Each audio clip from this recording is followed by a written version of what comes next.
Nous, on a des réserves remises dans les deux. Panique à Thiaroye-sur-Mer, l'une des communes de la banlieue dakaroise. Ici, une bombe écologique menace les habitants.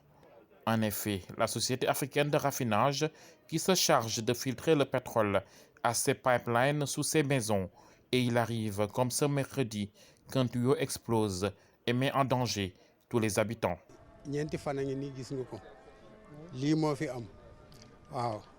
Heureusement que nous tel qu'on appréhende ça. Voilà 4 jours que nous vivons ce calvaire. Heureusement, on l'a vu assez tôt, depuis samedi. On vit des difficultés ici et les enfants traînent tout près. C'est dangereux. Ah, li ñuy dund mooy coono rek parce que dañ koy noyyi ak sunu njaboot gis nga ko xale yaa ngi nii ñoom ñëpp. Nous avons été alertés de la situation et nous avons par la suite estimé qu'il fallait déployer d'abord une équipe qui est venue effectivement constater les faits avant de nous la confirmer. Et sur ce, nous avons interpellé les autorités de la SAR qui effectivement étaient là, nous ont instruit des dispositions qu'ils ont prises pour, à titre conservatoire, mais également des dispositions qu'ils entendaient prendre pour réparer le tuyau. Ce qui est aussi dafa bari. Au début,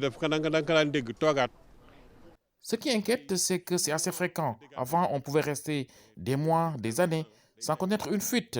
Mais depuis un certain temps, ça arrive très souvent. Je soupçonne une vétusté des installations. Il faudrait renforcer le dispositif de surveillance à titre transitoire.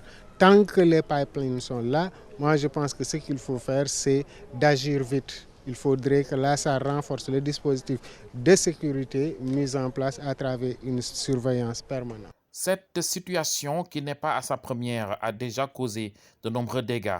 De l'avis de tous, les enfants qui se réveillent ici, à Thiaroye-sur-Mer, traînent des maladies respiratoires. Un calvaire qu'ils partagent avec leurs vieux parents, qui, pour se soulager, envahissent souvent la plage pour bénéficier de l'air frais. Seulement, ce n'est pas assez. Et pire encore, d'autres risques guettent. Une explosion, par exemple. Nous sommes tous enrhumés ici. Hier, je suis allé près de la mer où je suis resté de longues heures pour refaire mes poumons.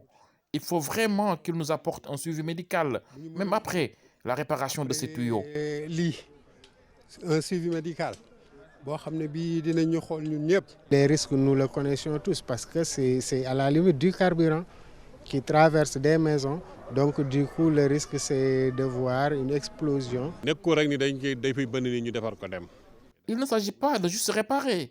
Ces fuites engendrent des maladies chroniques, comme l'asthme par exemple. Et j'en sais quelque chose.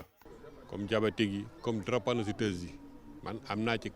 La seule solution, c'est le projet qui a été agité, consistant à installer en mer des sea lines en lieu et place des pipelines. Et je pense que c'est un projet qui intéresse à premier coup la SAR, qui intéresse les populations, mais qui interpelle également l'État du Sénégal. Souvent sollicités, les responsables de la société africaine de raffinage se pointent, mais juste pour effectuer une réparation. Aujourd'hui, le vœu de la population est de voir ces tuyaux complètement disparaître de leur quotidien. Et pourquoi pas, comme l'a dit le maire, opter pour des sea lines.